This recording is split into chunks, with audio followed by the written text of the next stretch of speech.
Bharatiya Janata party और महायुति गठबंधन ने महाराष्ट्र की जनता को महादुखी किया है और जो स्मारक और प्रतिमा में घपले घोटाले देखे, यहाँ पर जो मैंने सड़कें देखी हैं, महाराष्ट्र में भ्रष्टाचार नहीं महाभ्रष्टाचार चल रहा है। इन सब का जवाब इस बार जनता देने जा रही है और महाराष्ट्र की सरकार, महायुति की सरकार, ये जनता के चुने हुए वोटों से सरकार नहीं बनी है। ये हत्याई हुई सरकार है। दबाव बना के, खोखा दे करके और लोगों को डरा करके सरकार बनी है। लोगों की जांच करके, लोगों को डरा करके, खोखा दे करके ये सरकार इन्होंने बनाई है। महाराष्ट्र की सरकार तो जाएगी जाएगी बीजेपी की, महाराष्ट्र के साथ दिल्ली की सरकार भी नहीं बचेगी। दिल्ली की सरकार भी जाने का काम होगा, क्योंकि दिल्ली की भी सरकार पूरे सहयोग और समर्थन वाली सरकार नहीं है। इसलिए महाराष्ट्र का ऐतिहासिक चुनाव होने जा रहा है। समाजवादी पार्टी का संगठन है। हमारी पार्टी के प्रदेश के अध्यक्ष अबू आसिम आजमी साहब पहले से विधायक रहेंगे, राज्यसभा मेंबर रहे हैं। हमारी पार्टी का रईस एक विधायक है, 2 विधायक हैं हमारे। और जहां जहां संगठन है, और आज हम इरशाद जागीरदार के कार्यक्रम में शामिल हुए हैं, ये लगातार जनता की सेवा कर रहे हैं, काम कर रहे हैं। हमें उम्मीद है कि हमारी पार्टी ने जो सीटें मांगी हैं, उन सीटों को शामिल होकर के हम लोग चुनाव लड़ेंगे। सर, सीटों का बंटवारा भी हुआ है। कितनी सीटें मांगी गई है? आपने 5 अनाउंसमेंट कर दिए, 5 कैंडिडेट्स के अनाउंसमेंट। ये अनाउंसमेंट इसलिए किया है कि यहाँ पर यही अच्छा काम कर रहे हैं। कम से कम हमारी पार्टी के लोगों की ताकत तो दिखाई दे। कल कोई बात हो कि पता लगे कि आपकी पार्टी नहीं है। जब चुनाव घोषित हुआ है, हमारी पार्टी मैदान में है और इस बार किसी तरह की देरी हम लोग नहीं करना चाहते हैं। चुनाव की तारीख हुई, चुनाव प्रचार में और जनता के बीच में हम लोग हैं। हरियाणा की गलती हमें नहीं दोहरानी है। हरियाणा में जो हारे हैं उन्हें गलती नहीं दोहरानी है। और क्योंकि भारतीय जनता पार्टी बहुत ही होशियार पार्टी है, हरियाणा हारी हुई जगह पर उन्होंने सरकार बना ली।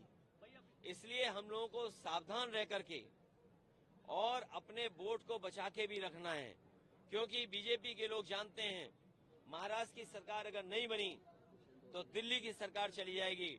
और महाराष्ट्र की सरकार इसलिए नहीं बनेगी क्योंकि महाराष्ट्र में लोग रोजगार और नौकरी करते थे। महाराष्ट्र में लोगों को रोजगार और नौकरी मिलती थी। आज महाराष्ट्र के कारखाने यहाँ से छीन करके गुजरात भेजे जा रहे हैं। जो प्रतिमा लगी थी छत्रपति शिवाजी महाराज को न केवल महाराष्ट्र के लोग बल्कि पूरे देश के लोग उन्हें मानते हैं, पूजते हैं। हमारे उत्तर प्रदेश के लोग भी मानते हैं। सोचिए, उनके स्मारक में, उनकी प्रतिमा में ये घपले कर रहे हैं, तो महाराष्ट्र की जनता ये अपमान कभी स्वीकार नहीं करेगी। महाराष्ट्र की जनता इसको अपना सम्मान का चुनाव भी समझ रही है। आप बार बार कह रहे हैं दिल्ली का सरकार जाएगा, क्या कुछ कारण या कुछ चल रहा है क्या दिल्ली की सरकार जाने के लिए? नहीं, देखिए, महाराष्ट्र की जाएगी तो दिल्ली की भी जाएगी।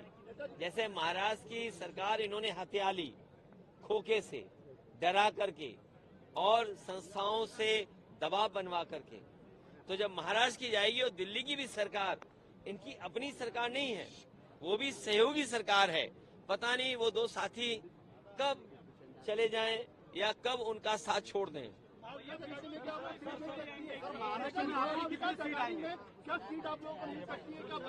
महाविकास आघाड़ी में एमवीए में समाजवादी पार्टी ने 12 सीटें मांगी हैं। 2 विधायक हमारे हैं और हम वो लोग हैं जो कभी कभी कम सीटों पे भी संतुष्ट हो जाते हैं। कम से कम सम्मान की तरह जिस तरीके से समाजवादी लोग यहाँ तैयारी कर रहे हैं, इरशाद हैं। कल हम लोग मालेगांव थे, क्या ऐतिहासिक कार्यक्रम था। बारिश के बाद भी लोग हटे नहीं, गए नहीं। तो ऐसे तमाम सीटें हैं जिनकी जानकारी हमने दे दी। जहां पार्टी मजबूत है उनकी सीटें भी हमने घोषित कर दी। और एक बात मैं बताना चाहता हूं, मुझे तो ये बताया जाता था कि सबसे अच्छी सड़क महाराष्ट्र की है। कल मैं मालेगांव से लेकर के धुलिया आपके शहर तक आया हूं, मैं गड्ढे नहीं गिन पाया। ये टोल इसीलिए लेते हैं, लगता गड्ढा भरने के लिए, लेकिन उस टोल से गड्ढा नहीं भरा जाता। आपकी जेब से पैसा निकाल करके ये अपनी जेब में रख ले रहे हैं, और उसका परिणाम यह है कि सड़कों पे गड्ढे हैं। हमारे यहाँ उत्तर प्रदेश में जो सड़कें बनी हैं उसमें आप हवाई जहाज उतार सकते हैं।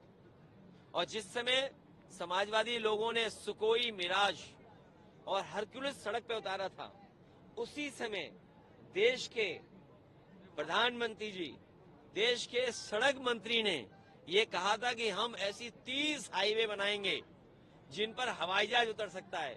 बताओ, यहाँ के तो सड़क मंत्री हैं, क्या आपके धुले और मालेगांव के बीच में हवाई जहाज उतर सकता है? नहीं। गड्ढे से बच जाओ, तभी कुछ हो पाएगा। सर क्या अखिलेश यादव जी को लीडरशिप भूमिका में देखेंगे महाराष्ट्र में? लीडरशिप भूमिका में देखिए, समाजवादी पार्टी का संगठन है। देखिए, हमारी पार्टी का लक्ष्य है कि हमारा जनाधार बढ़े और बीजेपी को हरा लें। और बीजेपी को हराने के, इसलिए बीजेपी को हराना जरूरी है क्योंकि हमारे देश की जो संस्कृति है वो मिली जुली संस्कृति है। हमने सबको अपनाया है, उन्होंने हमें अपनाया है। जो लोग यहाँ आए, उस भारत भूमि पर जो लोग आए उन्हें अपना लिया, हमने उन्हें अपमान लिया। और ये अरे रुक जाओ भाई, ये जो जगह है महाराष्ट्र, इसी से नारा दिया था क्विट इंडिया। इसी महाराष्ट्र ने, बाल गंगाधर तिलक जी ने गांधी जी को बुला करके देश की लड़ाई को आगे बढ़ाने का काम किया था। तो महाराष्ट्र का संदेश देश की राजनीति को बदलने वाला संदेश होगा। ये महाराष्ट्र का ऐतिहासिक चुनाव है और हमारे यहाँ पर प्रत्याशी इरशाद भाई हैं। सर ओबीसी के जनगणना के बारे में देखिए, ओबीसी के जनगणना के बारे में आपने कहा, मैंने ये कहा, मोदी जी ऐसा कहते हैं कि ओबीसी की जाति ने जनगणना के साथ साथ मुस्लिम धर्मियों में भी जाति के आधार पर चर्चा क्यों नहीं करती विरोधी पक्ष के? देखिए, आपके पार्टी और इंडिया अलायंस के बारे में क्या कहेंगे? देखिए, बाबा साहब भीमराव अम्बेडकर जी का बनाया हुआ संविधान और संविधान के तहत जो आरक्षण है, वो आरक्षण हमारा धर्म के आधार पर नहीं है, आरक्षण हमारा जाति के आधार पर है। जो सामाजिक न्याय की लड़ाई महाराष्ट्र उठी थी और आज नई लड़ाई उठी है, न जाने किस समय पे ज्योतिबा फूले या साहू जी महाराज से लेकर के तमाम महापुरुषों ने यहाँ सामाजिक न्याय की लड़ाई लड़ी है। और सामाजिक न्याय के लिए, आरक्षण के लिए जाति जनगणना होनी चाहिए। इसलिए आप प्राइम मिनिस्टर के चक्कर मत पड़िए। प्राइम मिनिस्टर ये नहीं जानते। एक मिनट जाओ, ए भाई, तेरा इस सवाल का जवाब दे रहा हूँ। प्राइम मिनिस्टर ये नहीं जानते हैं। प्राइम मिनिस्टर संविधान पढ़ें, प्राइम मिनिस्टर संविधान का वो चीज देखें जिसमें कहा गया कि आरक्षण जाति के हिसाब से, धर्म के आधार पर नहीं है। हम सामाजिक न्याय की लड़ाई लड़ रहे हैं, सामाजिक न्याय के लिए जाति लड़ना जरूरी है। इसलिए अरे भाई, तुम नहीं पढ़े लिखे हो। नहीं पढ़े ना। धर्म के आधार पर आरक्षण नहीं है, जाति के आधार पर आरक्षण है। वो मैं जो बात बोल रहे, मैं जानता हूँ क्या पूछना चाहते हो, लेकिन जो संविधान है, जो बाबा साहब भीमराव अम्बेडकर जी ने संविधान दिया है, उस संविधान के तहत आरक्षण होना चाहिए। बाबा सिद्दीकी की हत्या की गई, कितना बड़ा मामला लगता है बाबा सिद्दीकी? देखिए, मैं हालांकि हमारे पुलिस अधिकारी भी हैं, पुलिस के लोग भी हैं, और जो सवाल आपने पूछा है कि हत्या हो गई, हमने तो ऐसी हत्या देखी है कि आप ही के प्रेस के बनकर के हत्या कर दी। भूल गए? तो ये सरकार सब जानती है। अगर सरकार की जानकारी में है तो सरकार को सच्चाई बतानी चाहिए। इस देश की जनता कम से कम सच्चाई तो जाने कि आखिरकार क्या साजिश थी, क्या षड्यंत्र था। आप केवल महाराष्ट्र में एक मंत्री की हत्या हो जाए तब हो जाए हत्या, जब उसके पास किसी कैटेगरी की सिक्योरिटी है, वाई कैटेगरी, एक्स कैटेगरी, ये वाई प्लस की कैटेगरी सिक्योरिटी होने के बाद हत्या हो जाए, और फिर किस पे आरोप लग रहा है। और आप तो सोचिए, हमारे देश के ऊपर आरोप लग रहा है, अमेरिका हमारे ऊपर आरोप लगा रहा है कनाडा हमारे ऊपर आरोप लगा रहा है कि हत्या हुई है।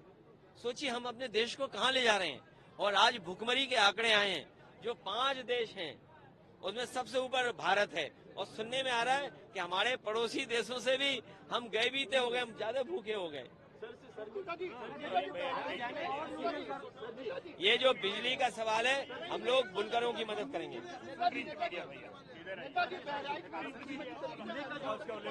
बहराइच में हत्या हुई है, वो इनकाउंटर नहीं है। ये सरकार हत्या करती है अपनी नाकामी छिपाने के लिए।